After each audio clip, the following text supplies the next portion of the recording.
new day, new Fire Emblem Let's Play episode. Are you guys ready for a grim reunion?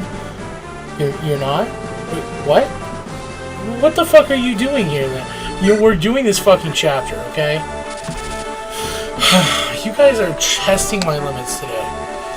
On the real though, we have got some news. So now, after realizing that we're being branded as traitors, liars, and smelly fucks, we're going back to Catholic to seek some help from Elliewood, who we kind of blew off originally. All things considered, things could be going a bit better, but hey, at least we're all alive. Problem is, we're gonna die very soon. Yeah, so we're being branded as imposters by Lundgren, and because he's the main power so far, he kinda, well, is getting away with it. Yeah, so we just gotta wait for Elliewood, and let's hope that Elliewood can save us in the end. If not, it was a nice little attempt. We sure did try. That's all that really matters. Hey! It's Elliewood's theme! So that's the part where we find out he failed us greatly. Ooh, those are some names. Laos, Toscana, Catholic, which is where we're at right now, Tania, and Santa Cruz. Only 2 of those are going to be relevant later in the game, and one of them only briefly, so... Actually, both of them are only going to be briefly relevant. Work with me on this one. So, this means in this case, we got Elliewood to, more or less commit a ceasefire. I mean, it's... Work with us on this. He's stopping them from dogpiling us and leaving it just to us. So good old Elliewood coming in to save the day yet again. If I didn't know any better, he was the main character. Oh man. Man, the jokes I've got today are just A++. So anyway, that's going to be the last we see of Elliewood for a very long time. So yeah, bye Elliewood, see ya. Uh-oh, we got some battle music going. We've got weather turning foul as well. So, you know what that means? It's a strategy game and weather is getting involved. Are you guys ready for one of the best strategy elements in any game? Well, it's in more than just this game, but work with me. We're going to be dealing with some weather. It's called Fog of War. And boy howdy is it going to be not super duper fun.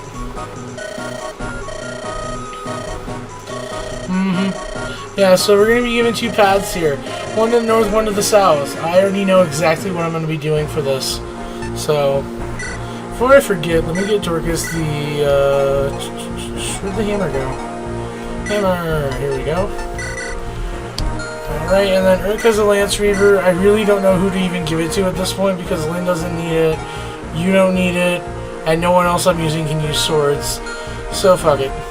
Anyway.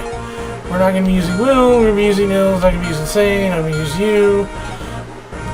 In all actuality, I probably should be using Matthew, but...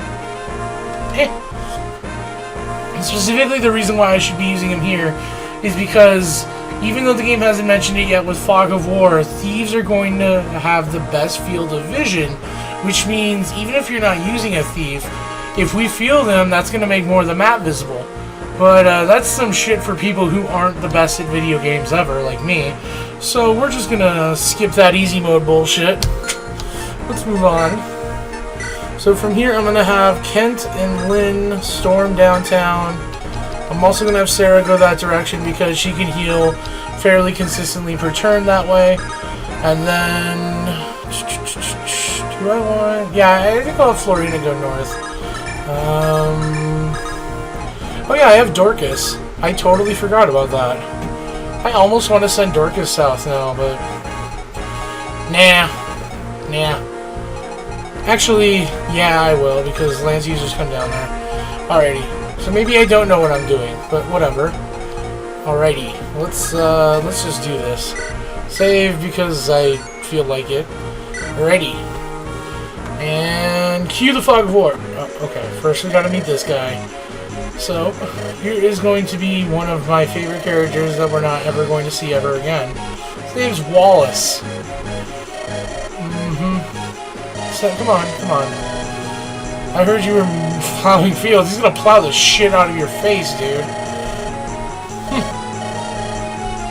Railroad Knights. I wonder who that could be. Poor Kent and Saint who are about to die.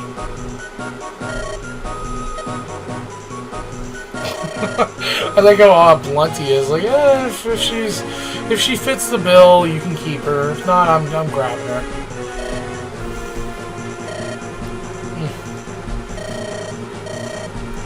And what's the rating, Wallace? Come on. Damn, calling him out.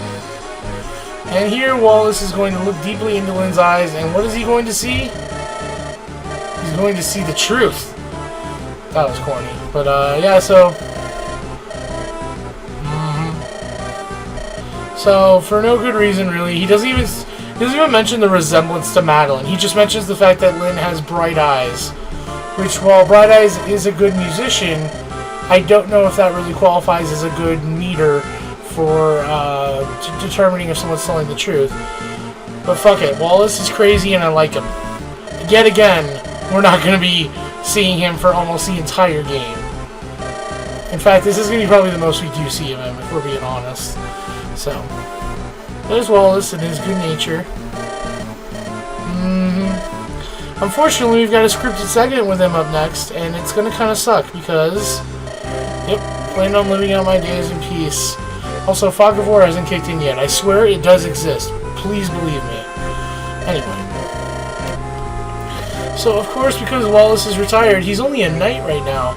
So, to get things kicking into gear, he's going to decide to be a wasteful little fuck as a level 12 knight.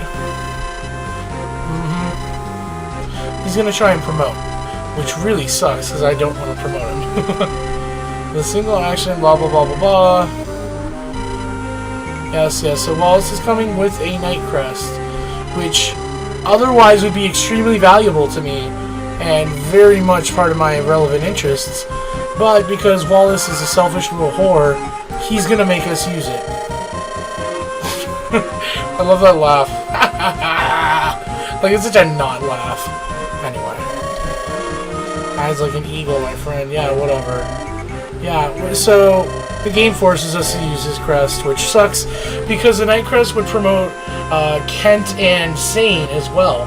And while they're only one use, promoting either one that you're using would be extremely helpful. Maybe not for normal mode because you don't necessarily have too much after this, but it would help give them a head start when you do pick them back up in a later mode. And also, no one uses Wallace. Like, fucking no one uses Wallace. So wasting a Knight Crest on him is just kind of, well, pointless. But, again, my hands are tied, so let's watch him promote. Oh, now let's watch him promote. I'm gonna drink a Sprite real quick.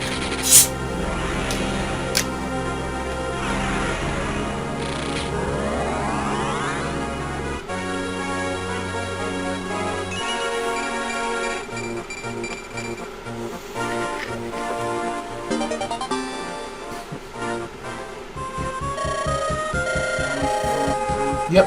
So that's Wallace promoting. Promoting in this game in general is very cool and convenient and helpful. So what that means in this case is that since Wallace is promoted, as you can tell, he got a bunch of stat bonuses. His level resets to level 1 now, so now he is going to be a second tier unit and be able to level up some more. And, most importantly, well, at least in my opinion, he gets access to a new weapon type, which would be axes. So, if we were using Wallace, that would probably make him a lot more valuable to us now. But we're using Dorcas, and we're not using Wallace, so...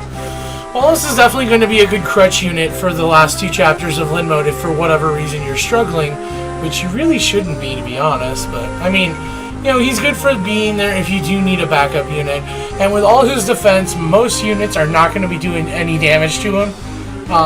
And even then, the ones that are probably just going to be magic users that you could probably kill in 1 to 2 hits with them. Excuse me. With that in mind, Wallace, again, Wallakooky little coconut, not a big fan of him. He's fun and all, but I just do not want to, I don't want to waste time on him. So, we're going to be moving forward here. Things to keep in mind.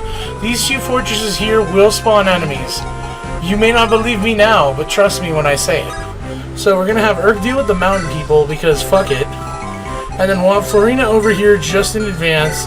I do believe an archer will spawn somewhere around here and try to attack her, but we'll worry about that when it happens. For now, I don't really care. We're going to leave Nils with Urk just because the mountain units will probably take a little bit of extra time to kill, and they'll probably need a second turn or so every time. Beyond that, I'll have Dorcas probably stay on the sidelines. Well, when I say sidelines, I mean, like, leave it so that way he can, like, get some, revenge kills if Kent doesn't kill anyone. Because I don't trust Dorcas to deal with mostly sword users, because there's going to be mercenaries and cavaliers who come here. And while some of the cavaliers will have iron lances, most of them will have swords, so I don't want to leave him as a primary defense, but I still want him to get experience. Meanwhile, in this fortress right here, there's going to be nothing but axe-wielding bandits, and boy howdy does Lynn want to fucking kill them. I've always, when I played this chapter, left her right here, because they'll come from here, they'll take a few turns, and they'll end up right here. They'll probably attack her, and then she can kill them on our turn, and it works out very well. There's also a a village right here, rather, with an important item. Well, important in quotation marks. We'll deal with that next turn. For now, who's left? Oh yeah, you. Whatever. Yeah, see, believe me when I say enemy spawn. What is with all these mercenaries having critical rates? This is normal mode, for fuck's sake. Whatever. So yeah. This is going to be kind of like a defense chapter for the first half of it, because we're not going to be making too much, if any, progress until the reinforcements stop coming. Because, I mean, we could technically progress, but we'd be leaving ourselves wide open, and I'd rather just play it slow and steady. Cool. Speed's always nice. And there you are. Yeah, there's the archer. Like I said, he'll eventually be a pain, but for now I don't care. So Urk is going to attack this. Yeah, so I'm not in love with that hit rate, but with Nils he'll be hitting 4 times, so that means on average he only has to hit, because 50% one time. Fuck it, you'll see. You'll see. You'll see. You'll see. See, you're seeing. You'll see, and you're seeing. That's how it works out. Okay. I'm being annoying. So yeah, these bandits aren't going to be much of an issue. If I recall correctly, it's just soldiers from there, but don't quote me on that. And Wallace, because he's doing absolutely nothing better with his time, we're going to send him right here. Well, I mean, I don't got batteries for it. Yuck. No, but really. So this guy's going to give us a torch, which has 5 uses. Unfortunately, we can't really do much with it right now, but we will be able to in a few turns, and for demonstration's sake, I might even use it. We'll see. Torches do increase our field of vision in Fog of War chapters, and that is useful if you are playing the chapter for the first time, or you need a refresher on what enemy positions are, because, you know, you're not going to be able to see them otherwise. Thanks. Well, Lundgren is full of shit, we know. Woo. Alrighty, and can Dorcas do anything? Fuck it, let's try it. Good one! Let's try it. Is it? Okay, he does have the Iron Lance. Alrighty. Yeah, I don't care. Yeah, see, they're just gonna keep coming. I think the reinforcements stop after, like, turn 6 or 7? Maybe even 8. Probably 7 or 8 more now that I think about it, but we'll see.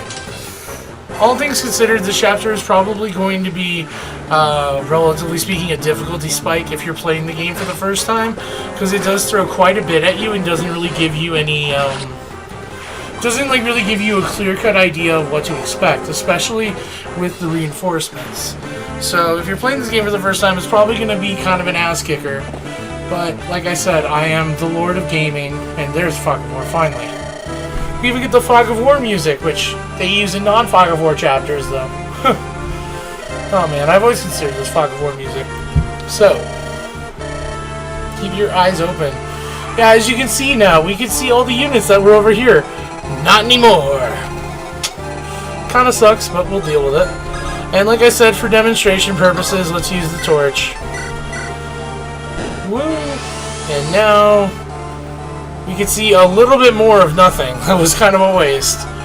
Ah, whatever. And we're gonna be doing this. Cool. Can Dorcas run up to this guy? He can. So he will. Fuck it. Sweet, he hit. I had to actually check. I didn't catch it. I really do not trust Dorcas in any capacity. I don't know why I sped up Dorcas's hit, but not the 100% guarantee hit. I'm picky about what I speed up. You can't do anything. Can you reach? Nope. I'm gonna get Sarah prepped to heal Dorcas because he's probably gonna get hit by someone. That's it. Fortunately, even when there's Fog of War, the game will still do that thing where, like, it adjusts the camera to show that there's been reinforcements that spawn. You just don't get to see exactly where. It's kind of a weird thing that gives more information than you'd expect for a game that's trying to be about strategy and Fog of War being an ultimate hider. But whatever, work with me. Okay, whatever, you're dead. Nice one. You're gonna die now. Woo. Oh, jeez. I didn't know there was another Cavalier. More experience for Dorcas, am I right, guys? Alrighty. So, let's get you healed up. Sweet. And then you. Ba-boom. Hi. Kinda hoped he would get a level up, but that happens. Okay, you did have the iron sword. Just wanted to make sure you weren't breaking the Monicati. It's easy. And wow, Urk hasn't missed at all with those guys. That's like, this is the third time he's hit them, and it's at 50% twice. So that'd be 1/4 to the third. That's one. It's probably not that improbable because Fire Emblem's RNG is a little bit wonky. But you know, 1/4 to the third would be about 100 and, or not 100. 1 over 64 times 4 is 256. Again, probably a lot more lenient than that. Go Lynn, Jesus, all that strength. Wow. I'm probably not even going to use the energy ring on her that we get. Spoilers. I might end up just using it on Florina at this rate. That's because Florina's strength is lower than hers, so fuck it. Anyway, we'll get to that when we get to that. But for now, that's a good level up for Lynn.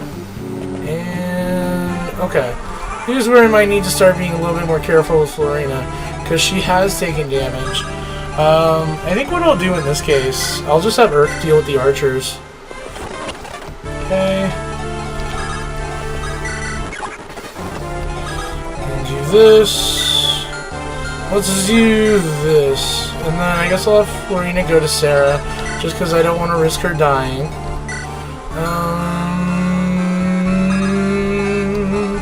How about this, just to be on the safe side?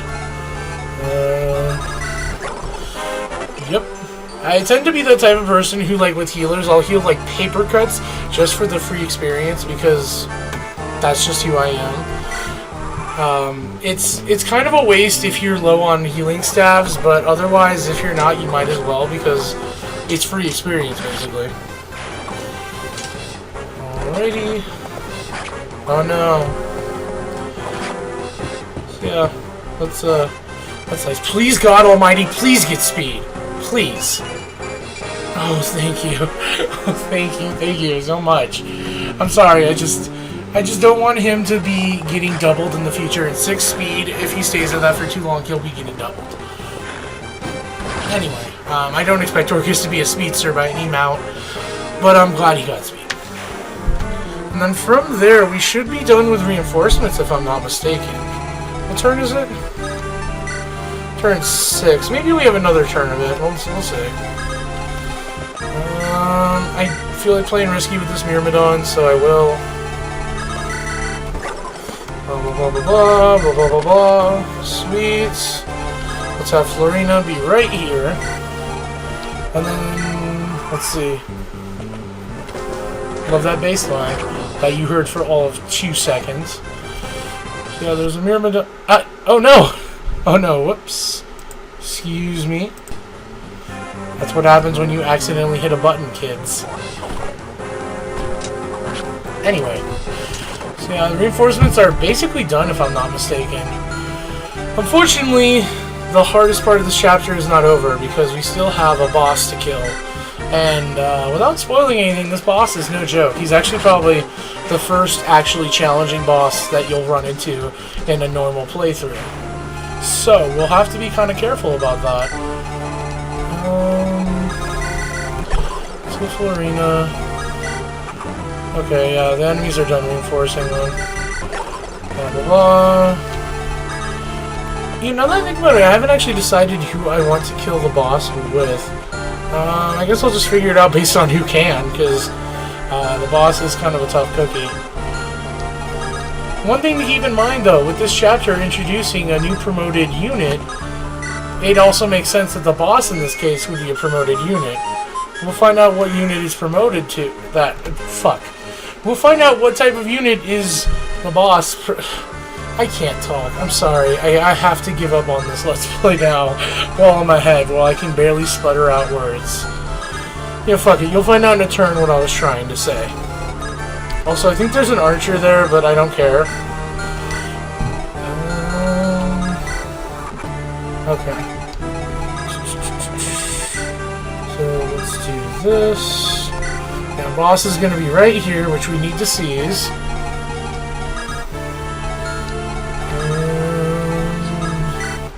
Yeah, I could have sworn there's an archer around here. Let me see if... I'd rather Kent not be here, but fuck it, we'll do it. Okay... no, there's no archer. Anyway, here's the boss. As you can tell, he has a lot of HP, and guess what? He's a paladin. So paladins are the promoted versions of cavaliers. So Kent and Saint will promote into paladins. And it's kind of funny, because paladins typically mean, like, you know, sword users who use shields and are defensive types. Here, paladins are just aggressive horseback units.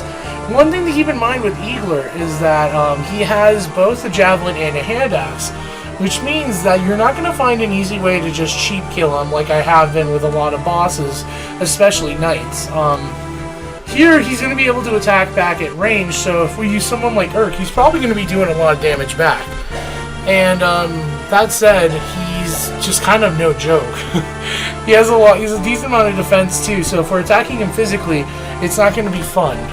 So, best way to deal with him, to be honest, is probably with Lynn and her Manikadi. At the same time, like I said, he does a lot of damage, so we're going to have to be careful about this one, y'all. I should probably be bringing Sarah, because it would be nice to have healing. So... yeah, I mean, potentially we could probably do some damage with Dorcas as well. I'm not holding my breath, to be frank, but we'll see. Anyway, he's going to get a pot shot on Kent because of how we had to pace things. And one thing to note is that Eagler does have unique combat dialogue with Kent, Sane, and Lynn. Here we're only going to get Kent and probably Lynn's. So very hard. I mean, he's right. You're right. But. Dang, that's harsh. So yeah, Eagler was kind of like the head trainer guy for Kent and Sane. So it's definitely a bittersweet moment for them. And Jesus Christ. Hey, critical from Kent. Anyway, that said, I like Eagler. He's definitely a good first difficult boss fight. Oh my goodness. Man, I am not good at video games. Anyway, Eagler is a good first boss fight. This is kind of what you should expect going forward with bosses, because they're going to stop fucking around after Lynn mode. For the most part. You know, you'll still have some that are easy peasy, but... So, let's see. With victory is near, whenever you hear this music theme, I don't know if I've mentioned it, that means that you can confirm for a fact that there's either only one enemy left or no enemies left, which is why it sounds all triumphant, because you're near the end. And that, you know, all things considered, it's a nice theme too. I probably mentioned it, but I feel like mentioning it again. Have I mentioned victory is near as... Okay, I'll shut up. Whatever, avoid Stir McGee. Oh, I should have healed Ken. I'm a moron. Alrighty, so he's currently got the Javelin equipped, so I probably want to use Dorcas for a few pot shots. Actually, this isn't too bad of a matchup for Dorcas, all things considered. Yeah, fuck it. Fuck it, dude, let's go bowling. Dorcas is getting 3-hit killed, but I'm probably not in any danger of that. Hopefully, maybe. Because, I mean, he's going to switch to the hand axe next turn. He'll probably hit then, but whatever. He's not doubling, so I like that. You know, let me check something real quick. 7th, okay. Okay, so the speed level up didn't matter, but I would have laughed. And then, yeah, this is not a good matchup for Urk in any capacity. Urk's getting 2-hit killed, and I do not like that, so. As it is, the problem here... Too many people to heal. Problem here is that I would love to stick Sarah right by Dorcas and then just have him turtle him to death, but because he has range, he'll be able to hit Sarah if... Oh, Jesus. He'll be able to hit Sarah at range, which is not good. So my plan now is... Well, let me show you. First, let's heal Urk because I'm a healing skank. Or as a Kotaku would put it, a heal slut. Okay, so that's actually disgusting. I don't want anything to do with this. That's heinous. Oh god, what have I done? Okay, you know, I might just have to use Lynn at this point. Yeah, Manikati's gonna be doing some serious damage. I would ultimately prefer not to, but Dorcas isn't really doing as much. Wait, Dorcas is level 8? Okay, fuck it, we're doing it. Yeah, Urka's level 7. Okay, fuck it. Lynn's a little behind on levels. We're doing it. Yeah, so... You looking at her, fucker. Well, yeah, you're kind of dead set on dying. So that lovely thing about Manikati is that it's going to shit all over him. It's still not going to be an easy fight, though.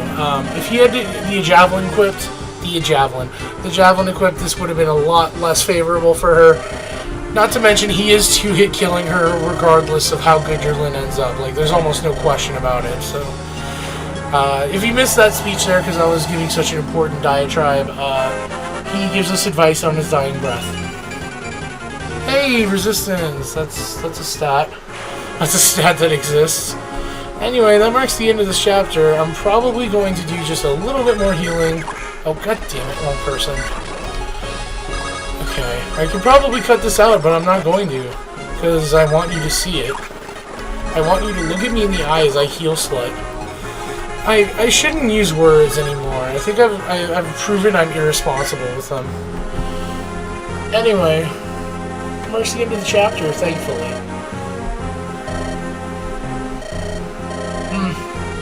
Such a shame. Now the pupil has become the murderer.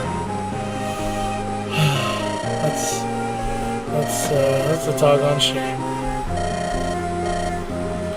Yeah, it's lately implied that he was being extorted. Actually, would it be extorted? Whatever. Blackmailed, let's use.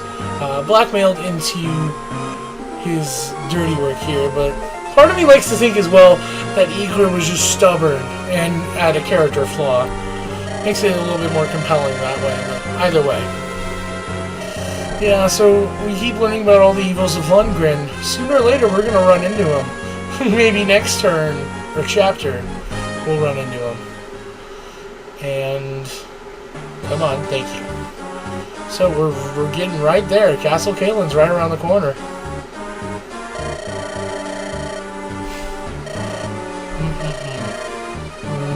Lundgren, you dick chin. Oof. Oof. That is not a nice thing to tell him. That's a body blow if I ever saw one. He's got a mean left hook on him.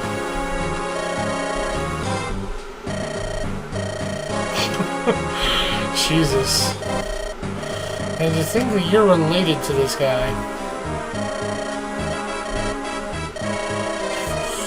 Yeah, so Lundgren's kind of getting up there. Getting up there with the villainous axe.